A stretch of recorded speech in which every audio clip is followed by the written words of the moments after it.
membersamai dalam rangka pengibasan tema modul 1.4 tentang budaya positif dan nilai kebajikan universal.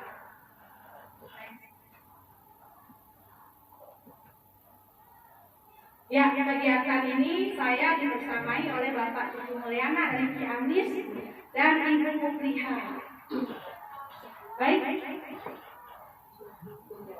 Ibu, di sini adalah rancangan tindakan aksi nyatanya.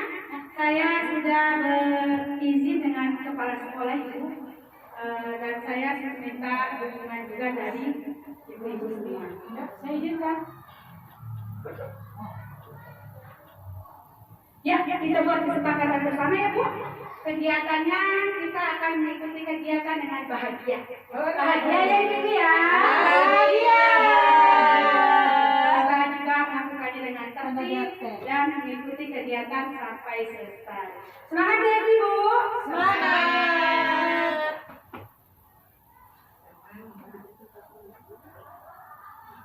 Ya, kita mulai dari kegiatan kali ini. Kita awali dengan membaca doa. Mari kita berdoa bersama-sama. Kita ucapkan Bismillah. Basmalah. Bismillahirrahmanirrahim. Baik. Tujuannya acara ini adalah paparan tentang diseminasi tentang budaya positif. Ice breaking-nya coba ibu-ibu kita tetap semangat ya. Semangat ya. Baik ya. Ice breaking-nya kita semangat ya, semangat dari ibu. Tetap semangat. Semangat.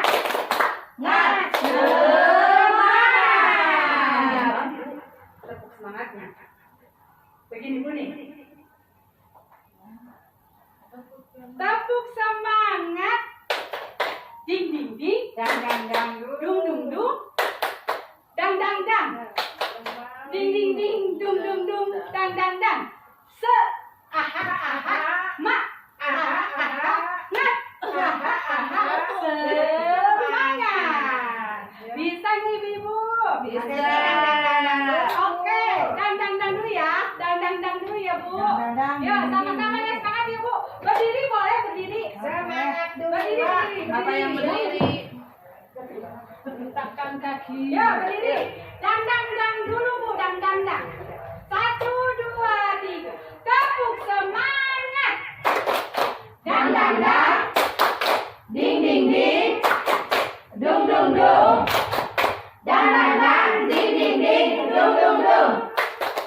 Se aha aha ma aha aha ngat aha aha semangat.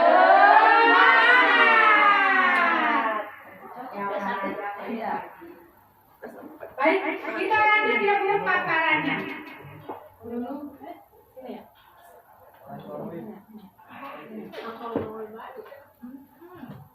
Baik Ibu, ada 3 refleksi yang akan kita lakukan, yaitu refleksi pengalaman belajar modul 1 tentang KHD ya, modul 1 KHD, visi dan paradigma guru penggerak.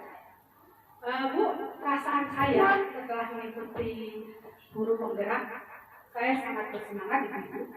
Semakin semangat, bersemangat dan merasa apa yang selama ini saya lakukan, selama ini saya mengajar, itu masih banyak yang kurang kalau kita semakin mendalami filosofi dari Ki Hajar Dewantara. Mudah-mudahan saya berdampak. Saya tahu nih, barangkali ada yang memahami apa sih KHD? Ki Hajar Dewantara. Iya bagus ya Bu. KHD itu Ki Hajar Dewantara. Ki Hajar Dewantara apa sih pemikirannya? Nah, di sini modul 1.1 Bu. Yang masuknya. Ingarso Suntulodo. Ing Madio Mangunarso Tuturi Hadayani. Jadi Pak Ki Hajar Dewantara mengatakan bahwa kita itu pendidikan itu harusnya kita menuntun menuntun anak-anak segala kodrat murid untuk mencapai keselamatan dan kebahagiaan setinggi-tingginya. Jadi kita sebagai guru harus berpihak pada murid, mengajar dengan hati, dengan gembira, dan memanusiakan manusia. Next. Nah, Bu, di modul 1.2 kita belajar tentang nilai dan peran langsung. Sebenarnya nilai dan peran guru, ya, bukan hanya guru penggerak. Jadi guru-guru harusnya mempunyai nilai ini, peran ini, semua guru, ya. Yang pertama adalah nilainya berpihak kepada murid. Ya, kita harus setiap langkah kita harus berpihak kepada murid. Lalu kolaboratif, Bu, kita bekerja sama-sama, ya. Lalu inovatif. Inovatif itu kita dengan teknologi, ya, kita menguasai hal-hal yang baru, menemukan hal-hal yang baru. Kreatif, kita memperbaiki diri, apa-apa yang kurang kita perbaiki. Lalu mandiri. Lanjut, bagaimana dengan peran guru? Peran guru kita menjadi pemimpin pembelajaran. Ya, setiap guru menjadi pemimpin pembelajaran yang berikhlas, ya. Lalu menggerakkan komunitas praktisi, menjadikan sebagai guru lain, mendorong kolaborasi dan mewujudkan kepemimpinan pada murid. Next. Nah, kemarin saya sudah mengutarakan, ya, Bu, visi saya. Visi itu di modul 1.3. 1.3 modulnya tentang visi guru penggerak. Saya visinya kemarin tentang umpama, mewujudkan siswa peserta didik yang unggul, mandiri, berprestasi, berakhlak karimah, dan beriman dan takwa. Next. Ibu, saya bilang halo. Kalau saya bilang hai. Ini tujuan saya kali ini adalah kita menjelaskan makna kontrol. Di sini kita memahami tentang kendali, ya, paparan teori dari William Glasser serta diskonsepsi yang terjadi di kehidupan sehari-hari. Lalu dapat menjelaskan makna apa itu disiplin positif dan pentingnya memiliki nilai-nilai kebajikan. Next.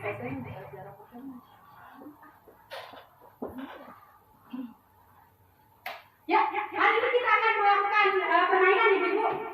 Ya, kita akan melakukan permainan. Anda dan teman Anda akan melakukan permainannya seperti ini. Ya, Ibu tugasnya adalah mengepalkan tangan. Coba bayangkan, di dalam tangan ini tersimpan sesuatu yang sangat berharga. Dan ibu-ibu perlu menjaga benda ini sekuat-kuatnya. Nah, begitu pentingnya yang ada di dalam tangan ini. Nah, saya, Ibu, tugasnya adalah mencoba merayu, Bu. Saya coba merayu, ya, coba menggoda Ibu supaya Ibu membuka kepalanya. Silakan, Bu. Sekarang kepala tangannya, Bu. Kepala tangannya. Saya rayu, ya, Bu. Buka dong, Ibu, kepalanya, boleh nggak? Kenapa? Buka dong, nanti saya kasih ini 1 miliar. Ibu, buka dong, Bu. Tak saya bunga. Itu namanya keyakinan, Bu. Ya, kita yakin, ya. Ibu nanti buka dong, Bu. Ntar saya kasih itu deh, Bu. Saya kasih hadiah, Bu. Kenapa? Ini lebih berharga dari hadiah. Wah, bagus, Bu. Itu keyakinan, ya. Ibu, nanti kalau Ibu nggak kasih, nanti saya laporin ke Pak UPTD.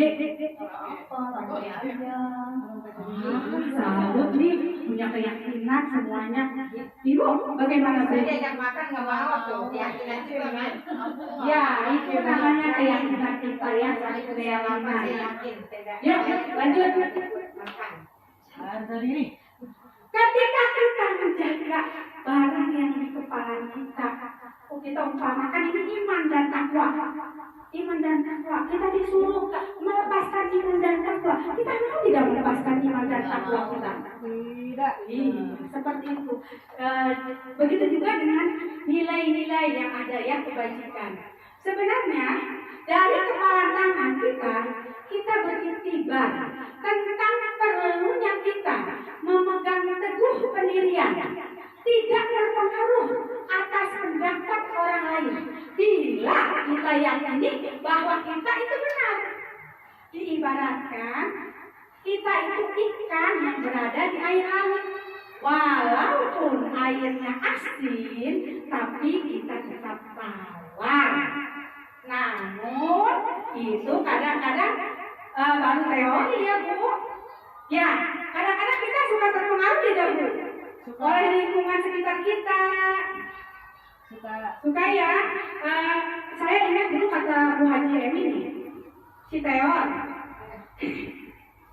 Nah, kita tidak boleh. Kita harus memegang prinsip kita. Ya, seperti itu ya. Next. Nah, Dr. William Glasser meluruskan pemikiran kita yang salah. Disebutnya teori kontrol atau control teori. Hati-hati bicaranya, saya khawatir. Jadi bicaranya takut salah itu. Yaitu yang pertama, guru dapat mengontrol atau memaksa murid. Apakah kita bisa memaksa murid? Tidak. Ya, sebenarnya kita tidak bisa memaksa murid, Bu. Jadi murid melakukannya dengan keterpaksaan ya. Jadi di sini harusnya murid itu ada kesadaran. Nah, dalam melakukan sesuatu bahwa penguatan itu efektif dan positif. Pada kenyataannya penguatan itu kadang membuat murid tidak mandiri, Bu. Murid kadang-kadang tergantung dari penguatan kita, dari penghargaan kita. Ya.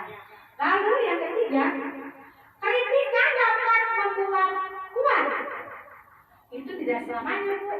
Kadang-kadang kita perlu juga menyampaikan sesuatu itu tanpa kritikan. Langsung aja kontrol. Ya. Gini aja. Orang dewasa memiliki hak untuk memaksa. Apakah kita bisa memaksa murid, Bu, dalam melakukan sesuatu? Nah, itu perlu renungan kita ya. Nah, diperlukan juga kesadaran ya dan keyakinan yang diyakini sehingga murid dapat memilih tindakannya dan mengetahui resiko setiap keputusannya. Jadi di sini kita memerlukan menumbuhkan rasa anak-anak itu kesadaran dan tanggung jawab mereka. Ya, bila kita ingin membuat kemajuan perlahan, sedikit, ubahlah sikap perilaku kita. Namun, bila kita ingin memperbaiki cara utama kita, maka kita perlu mengubah kerangka kita, kerangka acuan kita. Bagaimana kita dapat melihat dunia? Bagaimana kita berpikir tentang paradigma kita? Skema pemahaman, penjelasan aspek tertentu tentang realitas. Bila kita ingin perubahan yang sedikit demi sedikit, kita perlu merubah sikap. Namun, bila kita ingin memperbaiki, yang penting adalah pandangan. Cara pandang kita, Ibu, pemikiran kita, dan kita tidak dapat mengontrol orang lain. Kita harus berpikir positif. Maka kalau kita berpikir positif akan menghasilkan energi positif. Contohnya tenang. Cara pandang kita terhadap orang lain akan mengubah kerangka tujuan kita. Jadi sekarang kita berpikirnya positif, jangan berpikir negatif. Ya, setuju Ibu? Setuju. Bisa ya kita laksanakan ya. Next. Makna disiplin. Nah, sekarang saya mau tanya Bu Haji ini apakah dengan kita apakah kita efektif kalau kita melakukan disiplin, melakukan hukuman dengan hukuman. Kira-kira itu efektif atau tidak? Tidak, karena dengan hukuman terlalu tinggi akan melemahkan kemauan siswa. Ya, bagus sekali. Jadi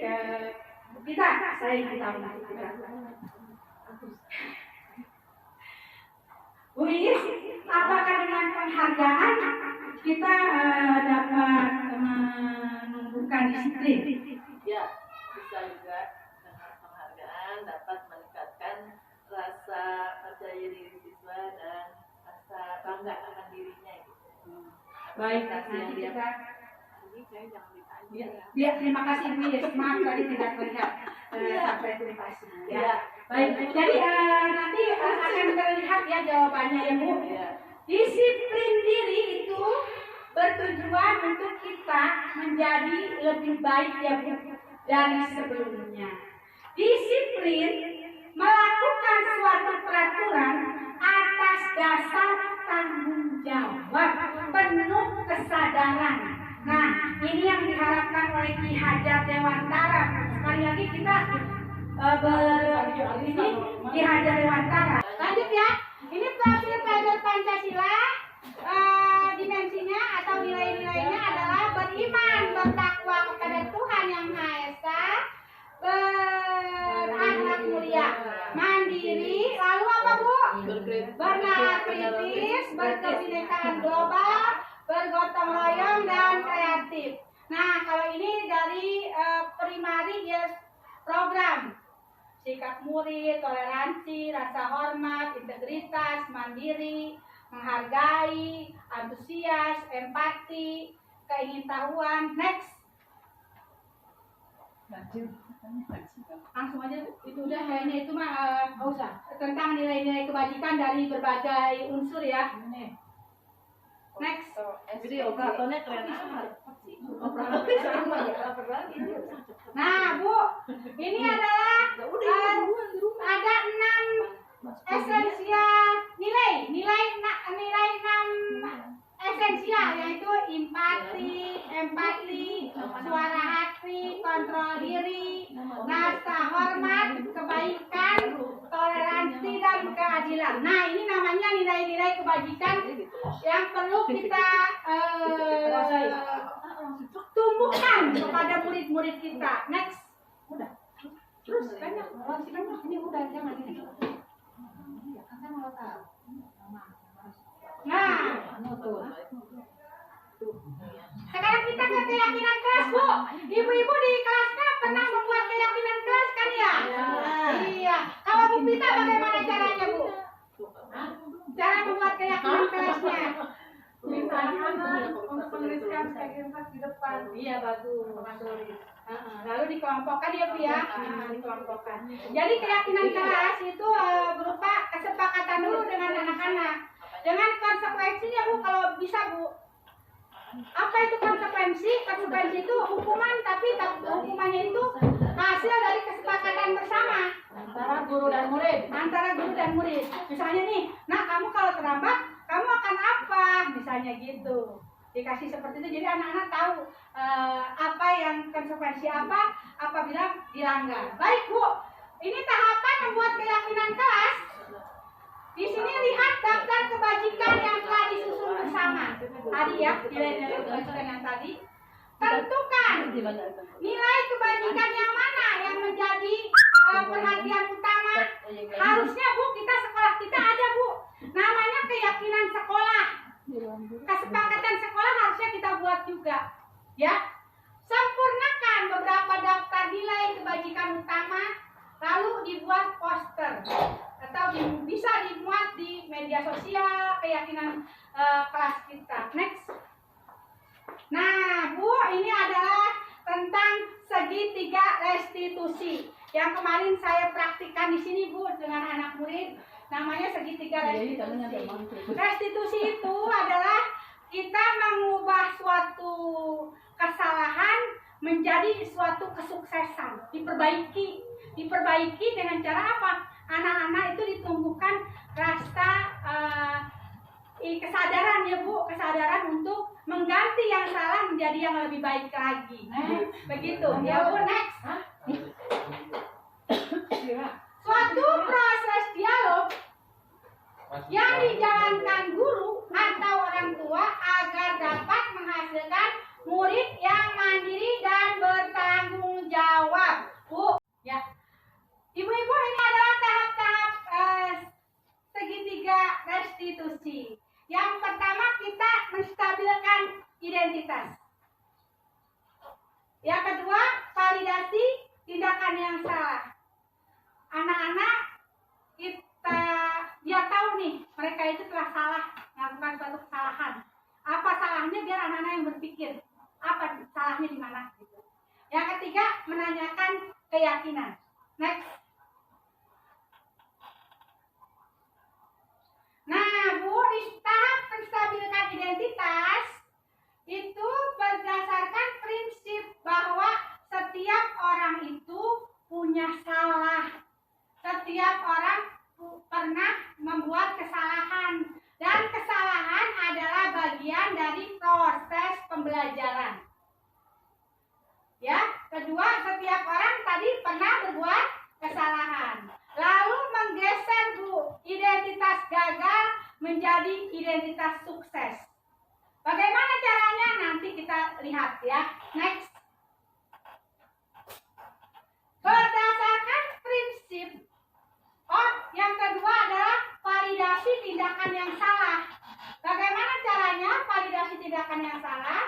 Berdasarkan prinsip setiap perilaku berupaya untuk memenuhi kebutuhan tertentu.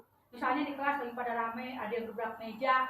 Anak-anak membutuhkan rasa aman, rasa nyaman. Jadi tidak terpenuhi itu rasa aman dan nyamannya. Jadi marah, ya kan Bu ya? Lalu guru bergeser dari berpikir stimulus respon menjadi proaktif. Guru yang tadinya hanya diam, jadi harus proaktif Bu. Ya. Lalu mengenali dan mengetahui kebutuhan murid akan memperbaiki hubungan murid dengan murid. Next. Menanyakan keyakinan. Di sini murid akan diberikan pertanyaan-pertanyaan yang bermakna Bu, sampai anak menemukan keyakinan apa yang telah dilanggar oleh murid. Dan harus guru itu memunculkan motivasi dari dalam diri. Jadi adanya kesadaran diri secara intrinsik itu dari dalam, dan mampu mengaitkan keyakinannya dengan tindakan yang salah. Next. Nah Bu, ini Bu, di setiap itu kita belajar studi kasus. Ya, kalau ada kasus seperti ini Bu nih. Guru matematika dari wali kelas 8 itu Ibu Santi sakit, sehingga tidak dapat masuk dan mengajar. Akhirnya dicarikan guru pengganti, namanya Ibu Eni. Ibu Eni baru 2 tahun mengajar, jadi guru SMP. Beberapa murid perempuan, Pipi dan Natali, mengetahui hal ini. Dia mulai menggunakan kesempatan, bersikap seenaknya, tertawa, tidak mengindahkan kehadiran Bu Eni. Ibu Eni mencoba menyapa Pipi, Natali dengan ramah, sambil mengingatkan mereka untuk tetap fokus dan mengerjakan tugas. Ayolah, tugasnya dikerjakan. Nanti Ibu ditegur kepala sekolah kalau kalian tidak mengerjakan tugas. Tolong bantu Ibu ya. Nah, namun Ibu Pipi dan Natali malah jadi tertawa. Ibu, santai saja Bu. Mereka tidak mengerjakan tugas, malah ngobrol. Nah Bu, keesokan harinya Ibu Santi memanggil Pipi dan Natali. Diaduin tuh Bu. Sama siapa Bu? Sama Bu Eni. Ya, Bu Eni ngadu tuh ke Bu Santi. Tuh anak muridnya tuh 2 orang tuh pada bercanda aja katanya tuh di kelas. Nah, lalu ditanyakan tuh sama Bu Santi permasalahannya apa. Nah, Pipi dan Natali mula-mula ragu-ragu mereka membela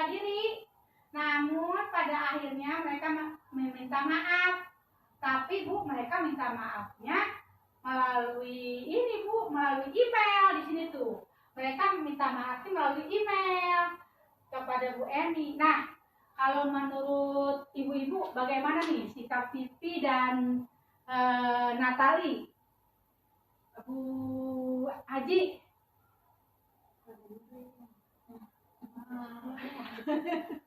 Ya bagus sekali Bu, bagus sekali. Lalu Bu Pita?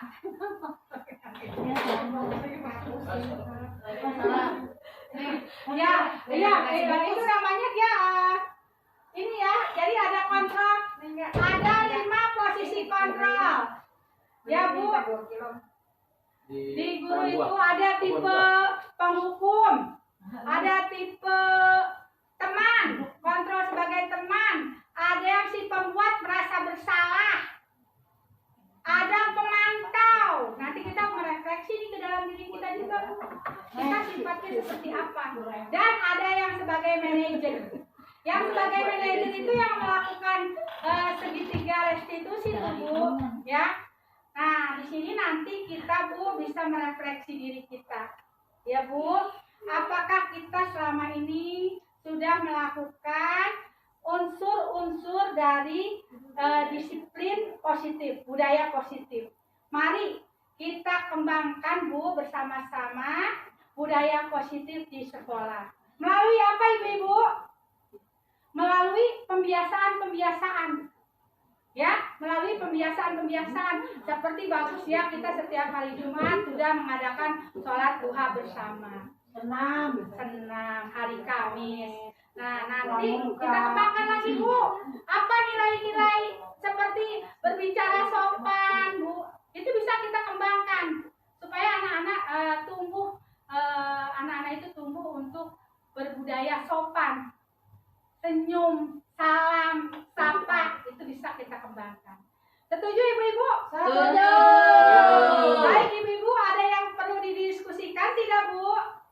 Ada. Tidak, ya. Saya ucapkan terima kasih atas perhatiannya.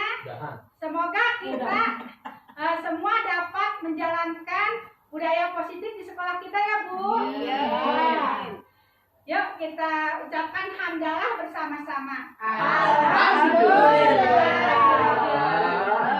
Assalamualaikum warahmatullahi wabarakatuh. Waalaikumsalam.